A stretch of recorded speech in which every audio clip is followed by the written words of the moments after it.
அரசியலில் மாற்றத்தை கொண்டு வருவதாக கூறும் விஜய் உண்மையில் பழைய அரசியலையே புதிய போர்வையில் மக்களிடம் கொண்டு வர முயற்சி செய்கிறார் என்று அண்ணாமலை காட்டமாக விமர்சித்துள்ளார். குறிப்பாக அதே டெய்லர் அதே வாடகை மறுமட்டும் ஒட்டிக்கொண்டு வந்தது போல இருக்கிறது என்ற அவரது கருத்து நேரடியாக விஜயின் அரசியல் அணுகுமுறையை குறிவைத்ததாக பார்க்கப்படுகிறது.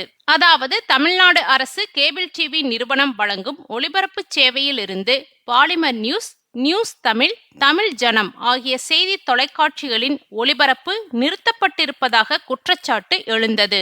கடந்த ஒரு வாரத்திற்கு முன்பாக புதிய தலைமுறை சேனலின் வரிசை எண் பின்னுக்கு தள்ளப்பட்டு இருட்டடிப்பு செய்யப்பட்டதாக விமர்சனம் எழுந்த நிலையில் தற்போது 3 சேனல்கள் அரசு கேபிளிலிருந்து நீக்கப்பட்டதாக விமர்சனங்கள் எழுந்தன. அதாவது தாவேக அரசை விமர்சனம் செய்து வந்ததால் 3 சேனல்களையும் அரசு கேபிளில் இருந்து நீக்கியிருப்பதாக எதிர்க்கட்சிகள் கடும் விமர்சனங்களை முன்வைத்தன. உதயநிதி ஸ்டாலின், எடப்பாடி பழனிசாமி, அன்புமணி, அண்ணாமலை உள்ளிட்டோர் கடும் விமர்சனம் வைத்திருந்தனர். ஆனால் இதனை தமிழக அரசு சேனல்கள் நீக்கப்பட்டுள்ளன என்ற செய்தி தவறானது. சம்பந்தப்பட்ட 3 சேனல்கள் தொழில்நுட்ப பிரச்சனை காரணமாக தற்காலிகமாக சில செட்டாப் பாக்ஸ்களில் மட்டும் ஒளிபரப்பு செய்ய இயலவில்லை. இது தொடர்பாக சம்பந்தப்பட்ட தொலைக்காட்சி சேனல்களுக்கு தகவல் தெரிவிக்கப்பட்டுள்ளது. இதனை சரி செய்வதற்கு ஒப்பந்தம் செய்யப்பட்ட நிறுவனம் மூலமாக முழு வீச்சில் பணிகள் மேற்கொள்ளப்பட்டு வருகின்றன என்று தமிழக அரசு தெரிவித்தது. இதற்கிடையே அண்ணாமலை மீண்டும் வெளியிட்ட ட்வீட் பதிவில் தாவேக அரசை கடுமையாக சாடியுள்ளார். அண்ணாமலை கூறியுள்ளதாவது: குறிப்பிட்ட 3 ஊடகங்களின் ஒளிபரப்பு தடைப்பட்டுள்ளது என்பதை தாங்கள் ஒப்புக்கொண்டமைக்கு முதலில் நன்றி. அது எப்படி? தாவேக ஆட்சியின் அவல நிலையை வெளிப்படுத்தும் ஊடகங்களுக்கு மட்டும் செட்டாப் பாக்ஸில் தொழில்நுட்ப பிரச்சனைகள் வரும்?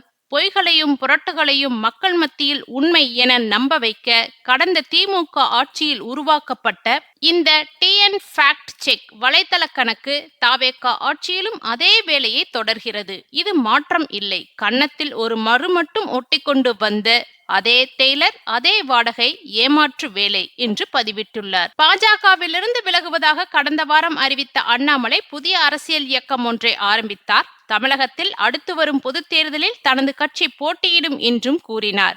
அண்ணாமலையின் வி த லீடர்ஸ் இயக்கத்திலும் சேர்ந்துள்ளவர்கள் எண்ணிக்கை 17 லட்சத்தை தொட்டுள்ளது. இவ்வாறு உள்ள நிலையில் வரும் நாட்களில் விஜய் குறித்த விமர்சனங்களை தனது பாணியில் காட்டமாக முன்வைப்பார் என்கிறார்கள் அண்ணாமலை ஆதரவாளர்கள். தமிழகத்தில் மாற்று அரசியல் என்ற கோஷத்துடன் ஆட்சியை பிடித்த தாவேகா ஏமாற்றத்தையே அளித்திருக்கிறது. தாவேகாவின் அரசியல் கட்சியினர் தொடர்ந்து முன்வைத்து வரும் நிலையில் அண்ணாமலையும் தன் பங்குக்கு விஜய் மீதான விமர்சனத்தை கூர்மையாக்க தொடங்கிவிட்டார்.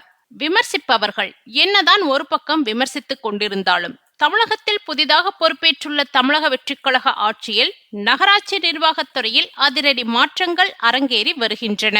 மாநகராட்சிகள் மற்றும் நகராட்சிகளில் பணியாற்றும் அதிகாரிகள் அனைவரும் எந்தவித அரசியல் அழுத்தமும் இன்றி முழு நேர்மையுடனும் சுதந்திரத்துடனும் செயல்பட வேண்டும் என்று முதலமைச்சர் விஜய் திட்டவட்டமான உத்தரவு பிறப்பித்துள்ளார். இந்த அதிரடி அரசு நிர்வாகத்தில் புதிய நம்பிக்கையை ஏற்படுத்தியுள்ளது. விஜய் கூறியது: அதிகாரிகள் அனைவரும் எவ்வித அச்சமும் இன்றி முற்றிலும் நேர்மையாகவும் சுதந்திரமாகவும் தங்கள் கடமைகளை ஆற்ற வேண்டும். தமிழக வெற்றிக் கழகத்தின் தரப்பிலிருந்து உங்களது அன்றாட பணிகளிலோ அல்லது நிர்வாக முடிவுகளிலோ எந்த ஒரு அரசியல் தலையீடும் இருக்காது என்பதை உறுதியாக தெரிவித்துள்ளார். மேலும் கட்சியின் பெயரையோ அல்லது பதவியையோ பயன்படுத்தி யாராவது அழுத்தம் கொடுத்தால் அல்லது தலையிட முயன்றால் அதை உடனடியாக துறை செயலாளர் மூலம் எனது கவனத்திற்கு கொண்டு வரலாம்.